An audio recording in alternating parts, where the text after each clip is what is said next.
Hello, everyone, and welcome to this episode of the Hummingbird Arcana Podcast. I'm Jo Hummingbird. I'm an evolutionary astrologer and an Usui Reiki master, and I'm here to help you deep dive into the world of astrology, Reiki, mysticism, and so much more. And today, in this episode, I wanted to give you the 8 placements in your chart to help you unlock your soul's purpose in astrology. And these are ones that you probably don't hear people making a combination of a lot in the astrology space. Maybe you do, maybe you don't. Let me know down below in the comment section if you're watching on YouTube, or in the comment section of a review if you're watching on a streaming platform. But I typically don't see people combine these things. I hear people talk about them a lot, like separately, but I don't ever hear them talked about in tandem with each other. So I'm super excited to get into the nitty-gritty details of that with you today. So if you're excited to hear about the 8 placements in your natal chart to unlock your soul's purpose with astrology, then keep listening and let's get into this episode.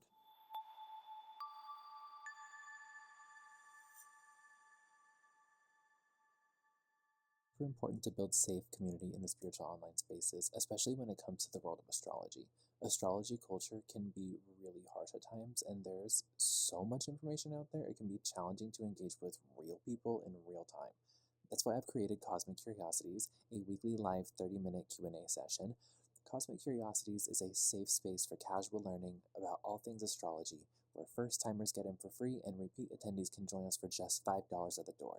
Join us live every Thursday at 4 p.m. Central Standard Time, whether you want to ask questions about your own chart or you want to share your own perspectives with like-minded people. You are welcome to join. For more information, visit the link in the description box or in the show notes below. But now let's get back into this episode of Hummingbird Arcana. So the 8 placements I want to share with you, I'm going to list them out and then we're going to break them down and we'll get into all of the good juicy details. So we've got the rising or the ascendant sign. We have the midheaven. We have Venus, we have Jupiter, Pluto, north and south nodes, we have part of fortune, and the vertex. So these are going to be the 8 places, the 8 placements, the different signs, houses, whatever other things that they're conjunct or aspecting that you can look to in your chart to find your soul purpose. And I don't say that with like a sense of like, this is the one singular thing you are here on earth to do and nothing else matters. I don't want to sound like one of those fucking like LA Hollywood type hippy dippy fake boho gurus. Like I don't want to do that. I want to really give you these placements as tools and as archetypical forms of energy within your chart to help you unlock your genius in these different parts. And when you do, you can combine the different pieces of information that these places show you into kind of generating your own like key code into your cosmic blueprint, into your sovereign divinity, into the thing that makes you so unique and so special and how you can show up in the world. It's really more divinely laid out in your natal chart than it is, say, if you're looking at like a cheap website like Cafe Astrology and you're looking at just like a grid of, you know, what planet is in what house and what sign. You'll want to look at the circle of it, because then you'll be able to see the shapes that the aspect lines make across your chart, and you'll be able to visually understand the conversations that are happening between the planets and the aspects better. So I'll start here with the rising and the ascendant sign. So there's a reason this is in your big 3, because, you know, you have your sun, your moon, and your rising. Those are the, you know, typical big 3 that you'll see thrown around in astrology spaces and with astrologers. The rising sign is the, from a pop astrology standpoint, it's the first impression people have of you, and it's kind of, you know, where people can see you for the first time. This is true to an extent, but it's also how your soul rises into the world. It's not how your soul is risen in the world. That's where we'll get to in the midheaven in a little bit. But the rising sign is the easternmost point of the chart. This is where the sun rises every single day. This is, you know, the fact that the sun, you know, we all have the saying that we probably learned in, you know, the early forms of elementary or primary school, where it's like the sun rises in the east and it sets in the west. Sun rises in the east and it sets in the west. And it's like the rising sign itself is the direction of east, and the east is associated with air. It is very much about thought, it is about clarity, it's about action, but it is also, the rising sign starts the first house typically when you're looking at a Placidus standpoint, but the rising sign will most likely fall in the first house from a whole sign standpoint, which is the astrology that I practice. So if you get a reading with me, know that you're getting a whole sign reading, not a Placidus reading or, anything else, unless that's what you specifically request. But the rising sign goes into the first house, and that's Mars ruled. So you'll think, why is Mars, with like the direction of east, that being, air-based, when Mars rules Aries, a fire sign, and Scorpio, a water sign? So this is whenever you're getting into like medicine wheel directional archetype blending into the actual system of astrology. And this is kind of where evolutionary astrology plays a part into the way that I practice and view astrology itself, because I am an evolutionary astrologer. I'm not someone who sticks to one system. I'm not one track minded. Not that anybody who practices a niche area of astrology is one track minded. That's not to say that. That's just to say that I incorporate teachings and understandings and perspectives from all different corners and branches and systems of astrology. I incorporate a lot of different practices of astrology into my own readings and my own offerings. So I don't just look at it from, okay, this is what tropical says, this is what sidereal says, this is what fill in the blank said. Like, no, it's a mix of everything, because all truths come from the inevitable void of cosmic possibility that exists in an energetic state before it's physical matter. So who am I to say that one system is the exact way that it works, because it was divined somehow, some way. So I can't say that one way is more accurate than the other or more real or true. I can say that sidereal astrology and Vedic astrology go off of the true positions of the planets in the sky, and Western/tropical astrology does not. But that doesn't mean that it's invalid nonetheless, and that doesn't mean that you can't pull different insights and teachings from both. So that's what I want to encourage and remind you before you're like, hey, rising sign's first house, and that's Mars. What are you doing talking about air? So this is where you blend teachings. This is where you blend information to be able to get a bigger picture. So we have the air energy, the thought, the clarity, the mind, the focus. Then we have the action, the discipline, the self, the identity from, Mars and first house energy. This rising sign is really what basically plays the biggest part in who you are, not your sun sign, not, your moon sign. Your moon is how you're processing emotions. Your sun sign is kind of your personality and your ego, your conscious self-awareness, but your rising sign itself is your soul. It is, again, the easternmost point in the sky where the sun comes up first. So this is where the sunrise happens. This is where the first bits of light shine in the day. So if you think about your astrology chart like a day, the rising sign is where you would watch the sunrise. And it's where, that idea of other people getting a first impression of you comes from, that's where the sunlight first comes out. That's where, the sun, the ego, the sense of self, the personality, the characteristics that who you are from a surface level standpoint, that's where that shines.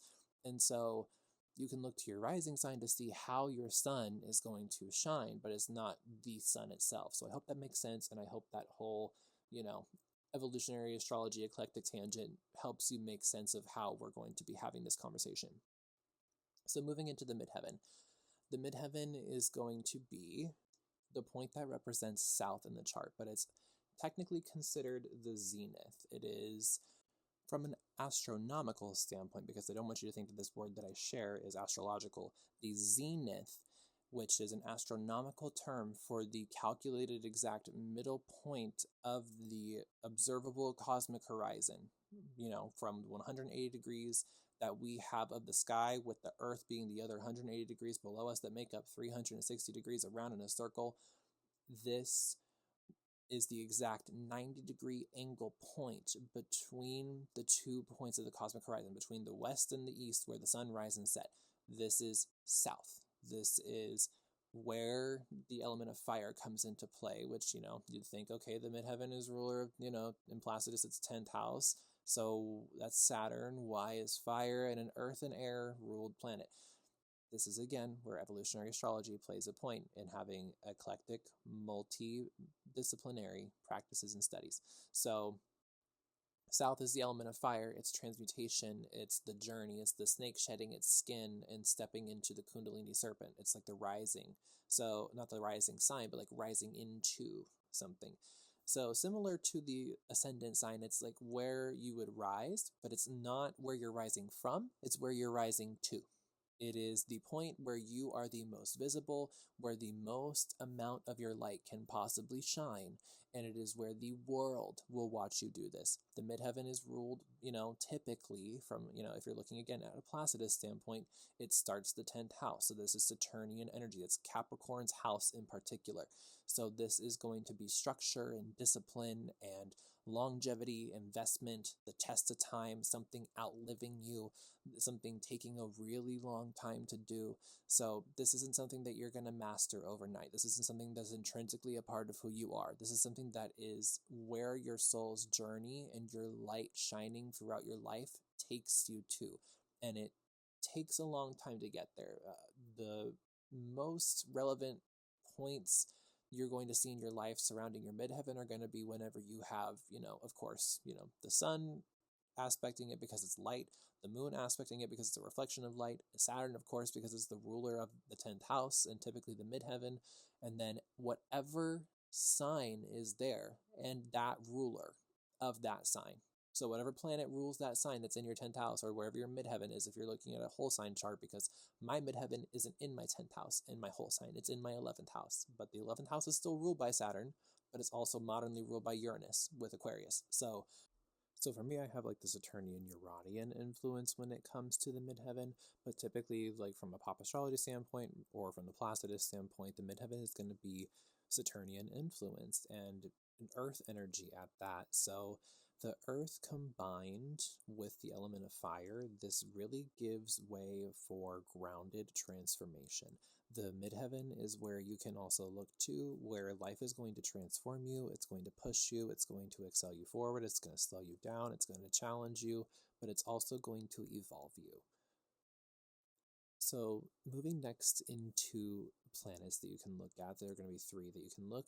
Venus is going to be the one that I will mention first. Venus is the ruler of Taurus and Libra. It's the ruler of the 2nd and the 7th houses. So obviously you would want to look here as well. But Venus is going to be the planet of like money, love, relationships, harmony, balance, connection to the land, diplomacy, basically everything that's like pleasure and sensual and moody and somewhat related to how you connect with others and how others connect with you. This isn't 100% about romantic. It can be platonic, it can be familial, it can be your coworkers. It depends on what Venus's relationship to your natal chart is. It depends. Like maybe if you have Venus in the 6th house, then your relationships are more prominent with coworkers or people that are involved in your work, or that like maybe they do or don't donate to your work, or maybe they're your clients, or maybe it's your family that uplifts and supports you every single day to pursue your dreams. It really just depends on where Venus is in your chart. But maybe Venus is over there in the 11th house and you love networking. Your best friends are your closest soul relationships. You find refuge and safety and comfort and balance and like feeling like you can unwind your nervous system with the people who you consider to be your closest friends.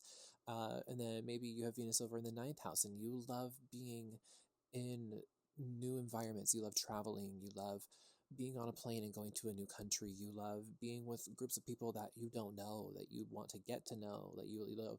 Maybe you love partying. Even maybe you love being at a collegiate level of study. Maybe you really love being in like spiritual or philosophical groups, or something a little more even humanitarian to an extent. That's more so Aquarius, but what I can't think of the word right now. Why am I blanking on that word? Oh my goodness. Philanthropic work. Goodness gracious, I might have to cut that down. But something a little more philanthropic as well. Like this can be also being in like just large groups of people, period. This could be like you hosting a seminar or a retreat, or maybe doing a webinar or doing an online class of some sort. It really just depends.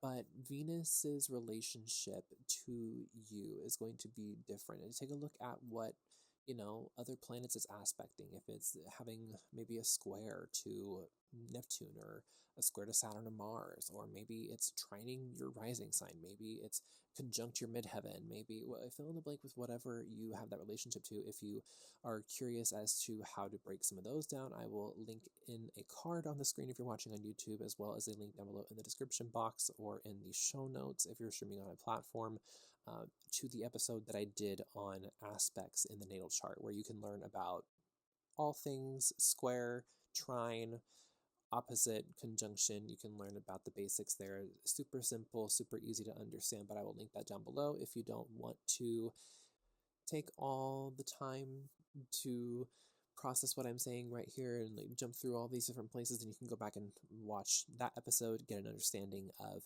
all the different aspects on a basic level, and you can come back here to this episode and continue on with this, because we have a lot to talk about.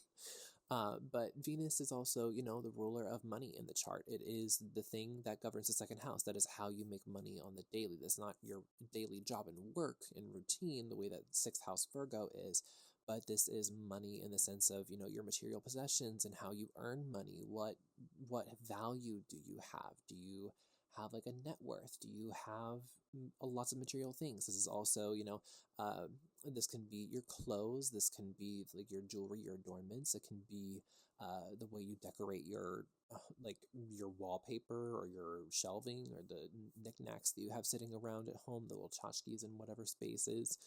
It can also be the way that you paint. It could be the way that you do your art. It can be also in, with the fact that it's a daily job house, it can be where you market yourself in a creative way. It can be what your taste in music is. It can be how you relate to your friends. It can be how you relate to yourself. So take a look at Venus to really understand that aspect of yourself, that area of your life.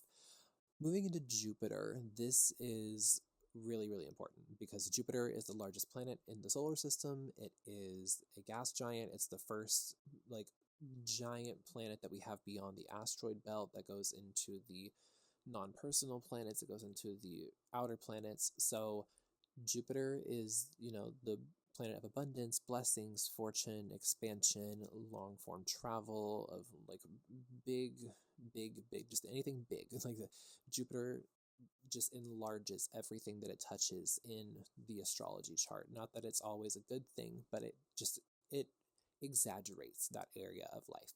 And so you can look to Jupiter by sign, by house, and also by whatever reciprocities between other planets and houses that Jupiter's rulers of Sagittarius and Pisces are. You can take a look at that in your chart as well to understand how this planet like really influences your ability to pursue your passion, because Jupiter isn't the same passion as Mars of like, like nearly like sexual tension, or like just like a really big drive. But Jupiter's like, I'm larger than life. That's already a part of who I am. Of course I'm going to go do that. It's not like I'm going to go do this thing and I'm going to push through and I'm going to make it happen. Jupiter's like, well, it's just going to happen.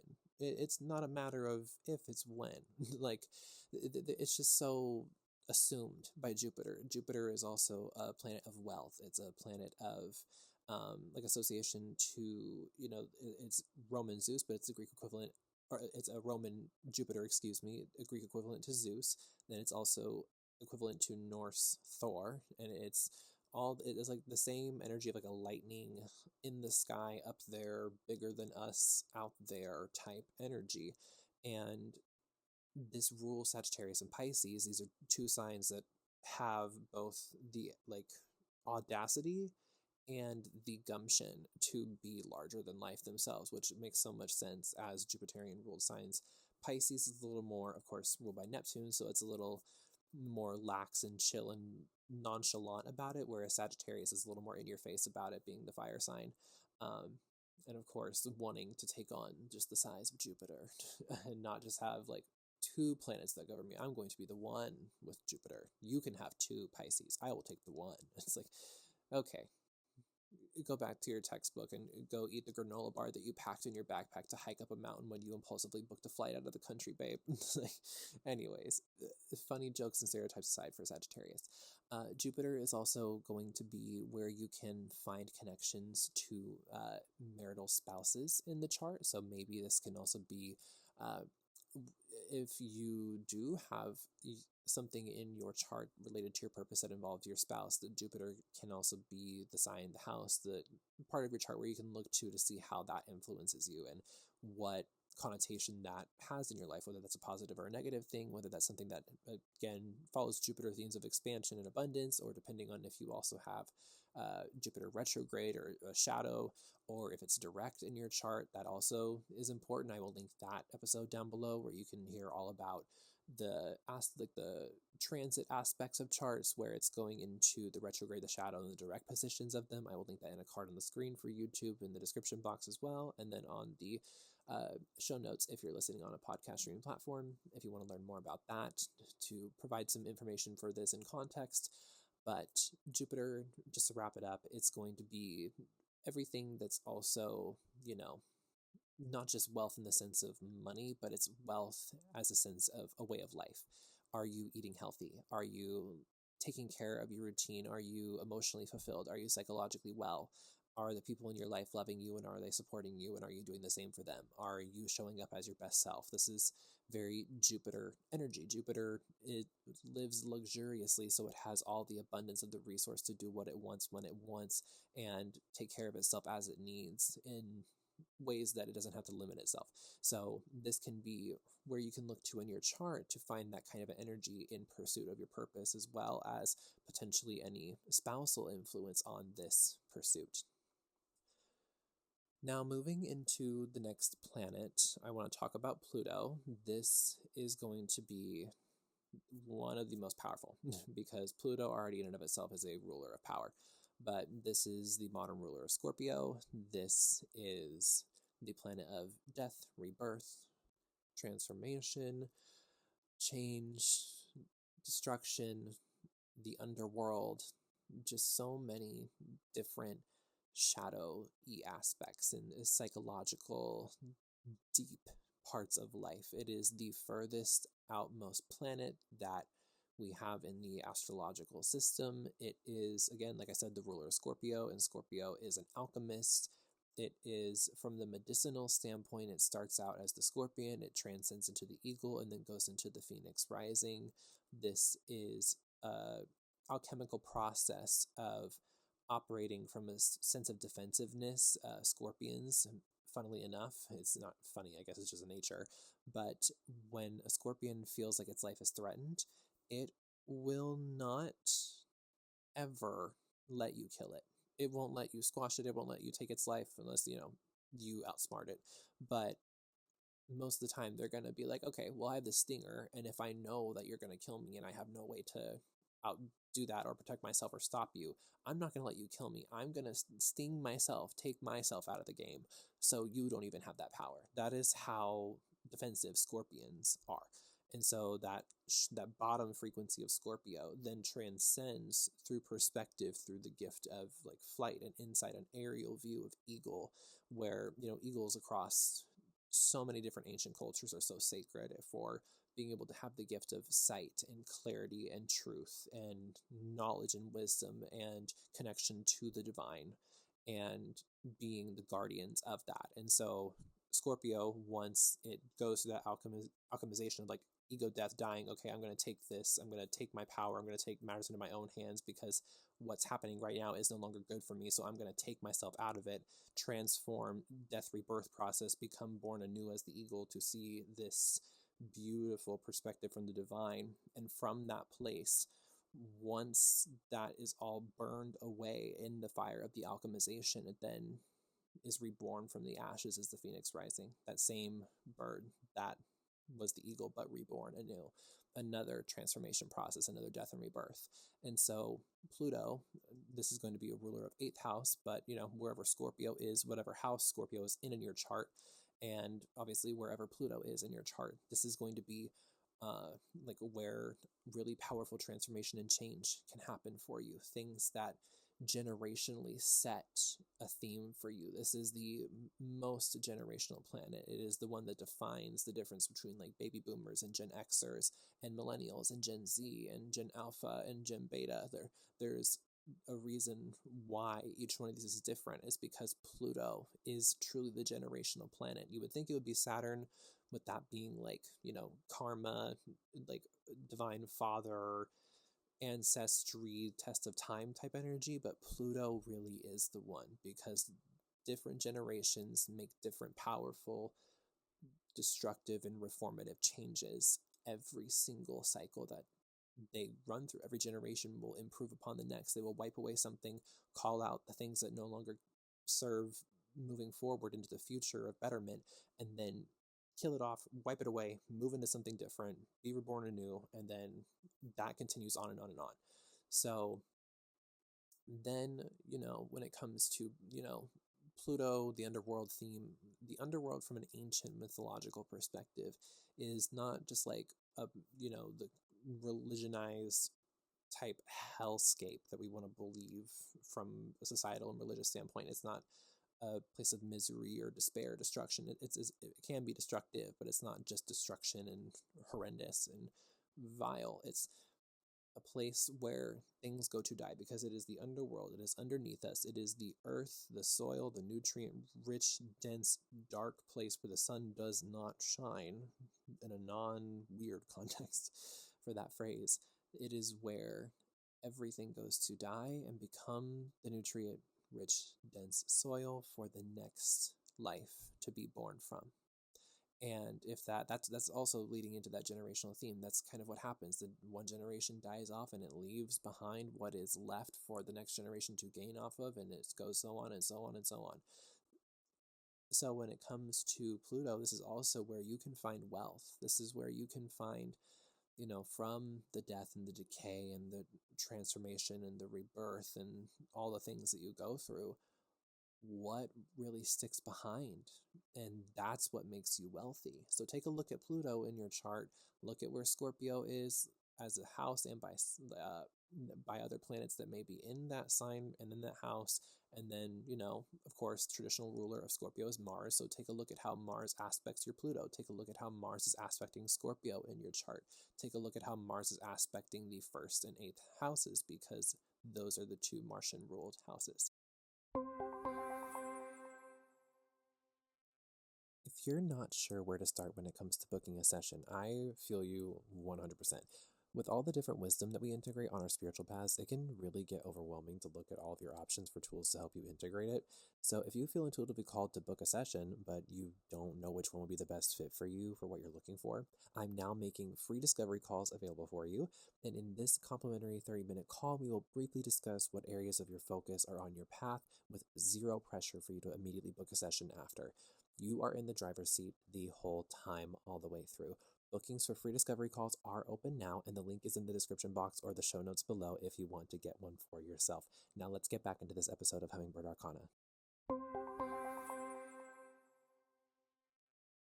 Moving into the points in space, this is going to be, North Node, South Node, part of Fortune, and Vertex, but we'll start with the North and the South nodes, because these are two of the most important points in your chart.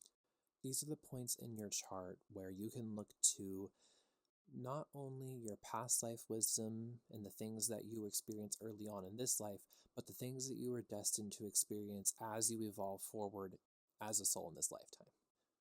Your South Node being the things that your soul has karmically worked throughout so many different lifetimes, depending on whether you've had, one or two, or maybe tens or hundreds, depending on what your soul looks like, or if this maybe is your first time around, or maybe your second.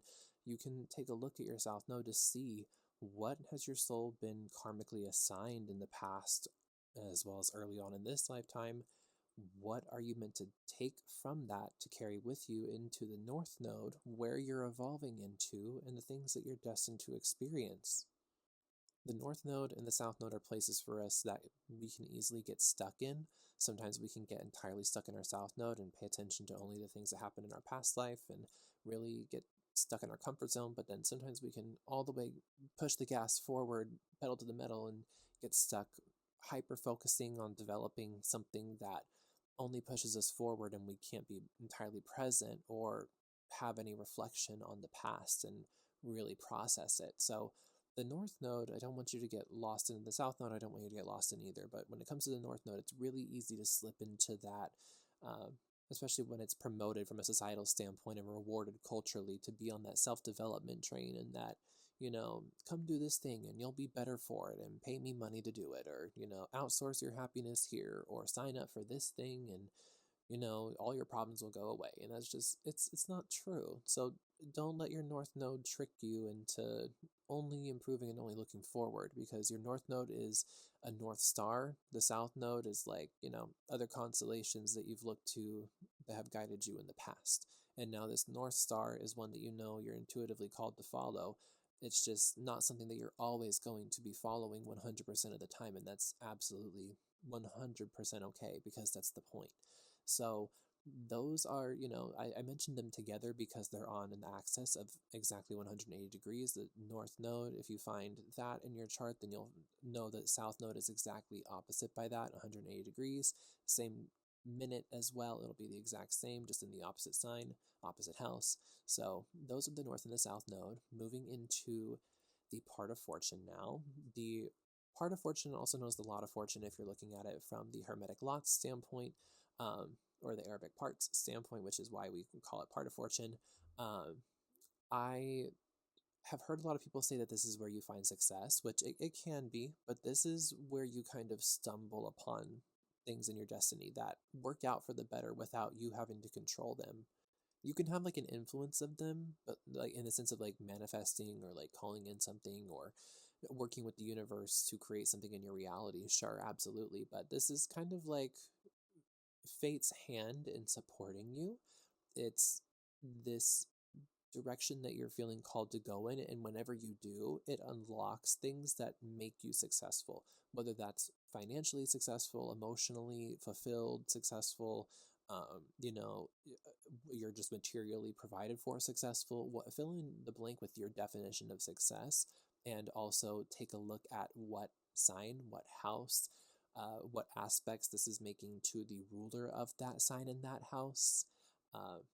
So it really just depends there, but also, take into account how you are intuitively called to pursue something, no matter what you do, that this direction is somewhere that you keep getting pointed to. And whenever you follow that nudge, it's like, oh, this weirdly worked out and I didn't think it would.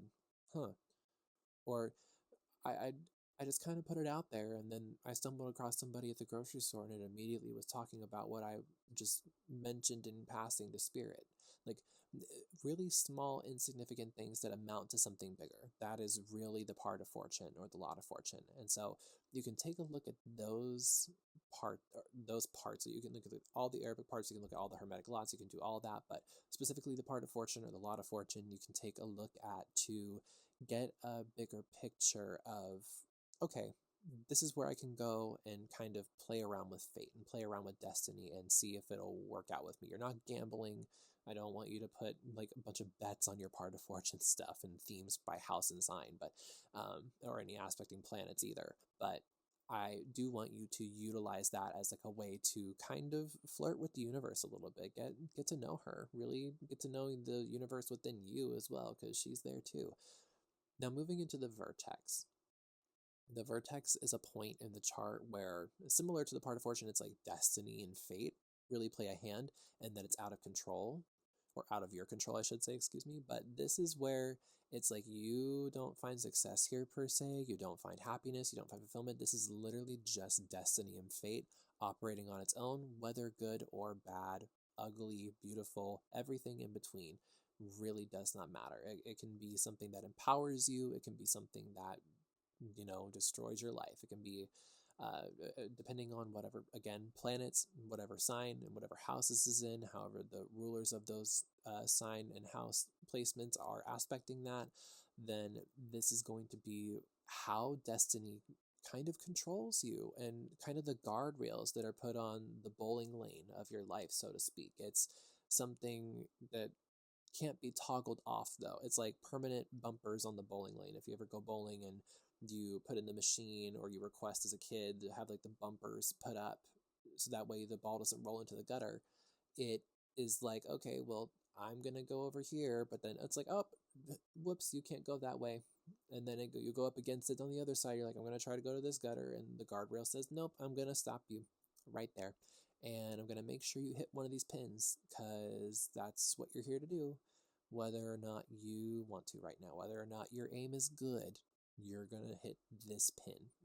So that's kind of how the vertex operates. And it also is the things that happen to you in life that you could just not make up. It's just like, it's the synchronicity, but not in, again, whether beneficial or negative context. It's not necessarily one or the other.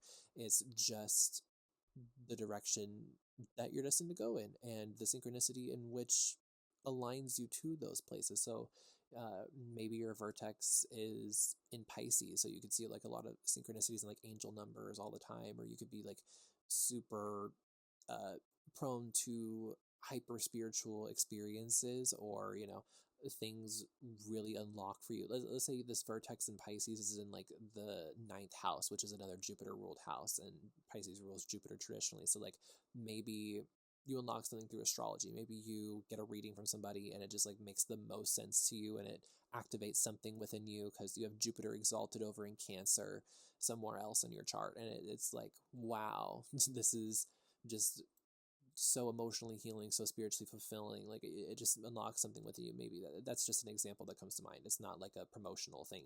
It's not like covert, I promise. That is literally what just came to mind. But vertex energy is it's similar to Neptune energy in a Piscean way of like, I don't know, something's over there beyond that veil. I feel it. It's like something's in the bushes over there rustling around. I can hear it, but I don't know what it is. I don't know what's on the other side of the veil. I don't know what animal is rustling around in the bushes. I'm just going to have to wait and find out. And when you do find out, you fuck around and you find out. So those are 8 of the places that you can look to in your chart to divine your soul purpose. Now, how to combine these? Again, the best combination that you can really unlock here is finding how they aspect each other. Are any of these positions trining each other? Like I mentioned, the vertex relationship to Jupiter with that Cancer Pisces 9th house energy example.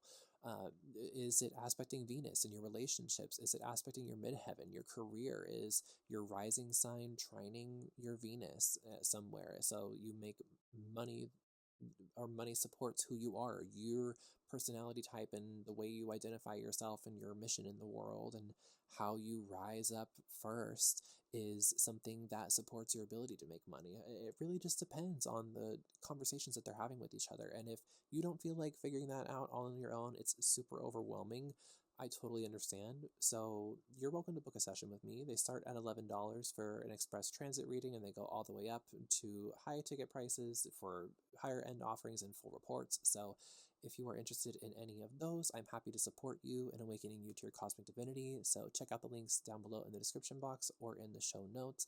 And that is all for today's episode. Those are 8 placements you can look to in your chart to divine your soul's purpose through astrology. Thank you guys so much for listening to this episode. If you enjoyed, then go ahead and give the video a thumbs up and subscribe to the YouTube channel. Turn on that post notification bell if you're watching on YouTube. And again, if you're watching on a podcast streaming platform, then leave a review for me, follow the podcast, and let me know down below in the comment of your review what episode you've enjoyed the most. If you enjoyed this episode, cool, let me know too.